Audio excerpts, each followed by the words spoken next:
Welcome to This Explainer. Imagine you're driving home from work. You pull into your usual petrol pump, and you just want to fill up the tank like you've done 1,000 times before. But what if the fuel flowing into your car isn't exactly what you think it is? Today, we're unpacking a really fascinating case study on how sweeping national mandates can unexpectedly collide with everyday citizen choice.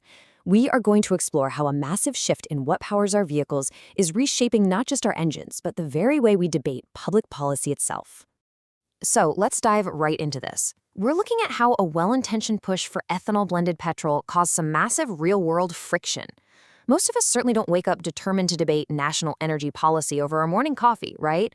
But recently, a lot of motorists discovered that the fuel at their local pump was no longer the pure petrol they've been buying for years. It had been blended and changed, honestly, without much fanfare at all. What started as an ambitious, top-down energy transition has now sparked intense frustration, Supreme Court petitions, and some deep systemic debates about how national policy is made and, more importantly, how it's enforced on the ground. Here is our roadmap for today. 1. The energy independence push. 2. The E20 policy rollout. 3. Consumer and industry friction. 4. The food versus fuel dilemma. And 5. Debating means versus ends. Let's get started. Section 1. The energy independence push. To really understand this rollout, we have to start with the massive macroeconomic problem the government is trying to solve. You simply can't grasp the tension here without understanding the ridiculously high stakes. India literally relies on overseas imports for nearly 90% of its crude oil. Think about what that actually means in practice. Every geopolitical conflict halfway across the world, every disruption in international shipping lanes, and every single spike in global oil prices directly hits the Indian rupee. And when the rupee takes a hit, well, it drains government finances and ultimately squeezes your household budget. It is a massive structural vulnerability for the entire nation. So the crucial point here is that reducing this heavy dependence through ethanol blending is an absolutely brilliant strategic objective. A successful transition to a 20% ethanol blend, which is known as E20, can save the country a staggering $4 billion every single year. It also dramatically reduces vehicular emissions, cutting harmful carbon monoxide by up to 50% in two-wheelers. And on top of all that, it provides a massive economic boost to the agricultural sector by utilizing surplus crops. It is essentially framed as this ultimate win-win-win scenario. The destination is fantastic. The debate we're exploring today is entirely about how we actually get there. Section 2. The E2 policy rollout. Let's see how this strategic vision was put into practice by policymakers. This journey actually started way back in 2001 with some modest 5% blending pilot programs. Fast forward a bit to the 2018 National Policy on Biofuels, and the government set a firm target for 20% blending. But recently, things kicked into overdrive. The government aggressively accelerated this roadmap, pushing for E20 availability nationwide by 2025. You really have to appreciate the sheer ambition here. Moving up a target like this for a nation of over 1 billion people, completely overhauling the fuel supply chain in just a few short years, it's a monumental logistical flex. But when Niti Aayog mapped out this incredibly swift timeline, a critical gap emerged. This aggressive schedule unfortunately left little room for a transition fuel to be maintained as E20 scaled up. Ideally, you'd want to keep a widely available protection-grade fuel, something like E10, which contains only 10% ethanol. This protection grade is absolutely essential for older, legacy vehicles whose engines simply were not built to handle higher concentrations of ethanol. But in the rush to meet the new E20 targets, that safety net for millions of older cars and bikes just began to vanish from local pumps. Section 3. Consumer and industry friction. And that rapid transition leads us straight into the friction experienced by everyday motorists and the auto industry. We're looking at a stark contrast between administrative convenience and citizen choice.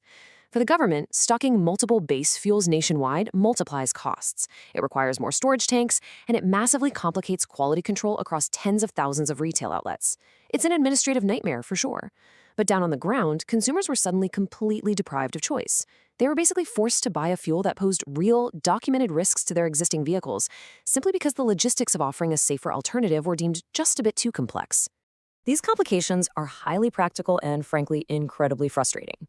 Picture this. You are a consumer who has perfectly maintained their older BS6 vehicle, only to find it stuttering and stalling out because the only fuel available is an unlabeled E20 blend. Automakers and government studies themselves acknowledge a 3 to 5% drop in fuel efficiency with E20 in non-optimized vehicles. Petrol dealers in states like Odisha reported a massive surge in angry customers dealing with jammed carburetors. And by the way, those same dealers pointed out their profit margins have remained completely frozen despite all this rollout chaos. Above all, there was just a glaring lack of transparency at the pump.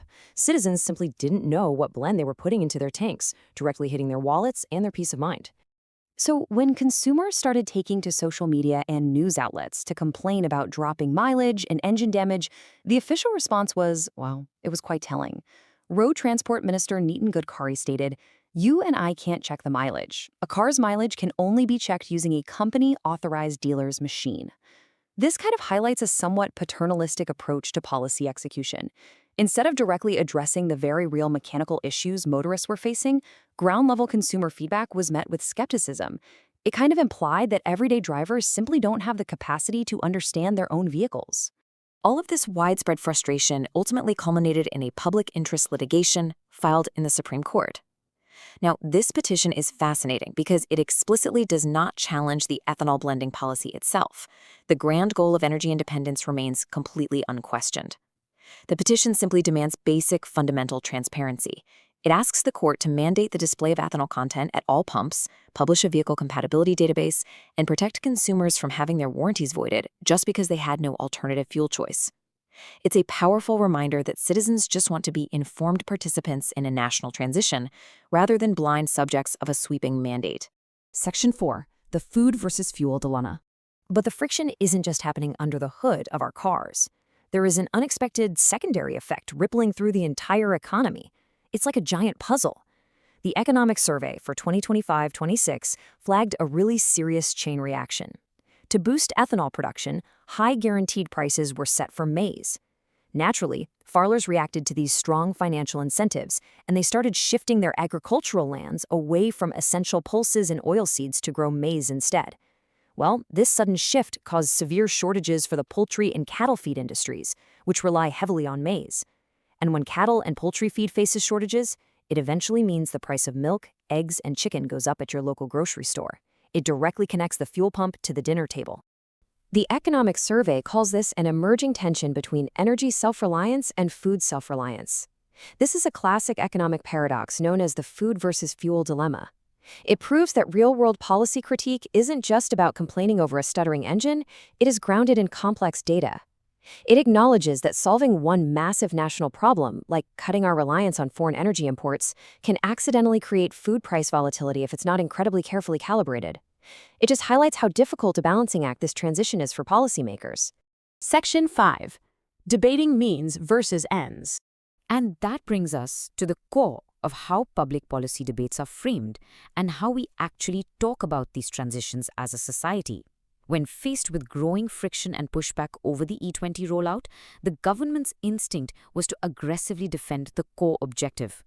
The Petroleum and Natural Gas Minister even suggested that opposition to the blending mandate might be tied to sinister lobbies, asking a very pointed question. It is worth asking, who benefits if India remains dependent on imported crude oil or batteries? It essentially frames any resistance as inherently suspect. But public policy analyst Pranay Kotistana points out a massive flaw in this type of response. He notes that is an unhelpful way to conduct policy debates because it treats disagreement over means as disagreement over ends. Let's pause on that concept for a second because it is absolutely crucial. Nobody seriously disputes the grand goal, the end, of achieving energy independence and lowering emissions. The debate we are seeing in the courts and at the petrol pumps is purely about the execution, the means by which we achieve that goal. And this is the big takeaway. Criticizing the implementation of a national policy doesn't make someone anti-national. Highlighting jammed engines, a lack of consumer choice, or agricultural feed shortages is simply a demand for better execution. A sensible, well-intentioned policy becomes far more effective when its implementation actually trusts citizen judgment. It works better when it offers genuine choices, provides clear transparency, and relies on proper incentives rather than sheer top-down compulsion. Questioning the rollout is exactly how we protect the citizen while still passionately pursuing the national good. So we leave you with this final thought to consider as we navigate massive future transitions together. Can a nation achieve true self-reliance if its citizens feel they're just accommodating a strict mandate rather than actively participating in a shared transition? How do we balance the urgency of sweeping national goals with the undeniable necessity of transparency and citizen choice? Ultimately, public policy improves when implementation is questioned, not when criticism is just dismissed. Thanks for tuning into this explainer, and we'll see you next time.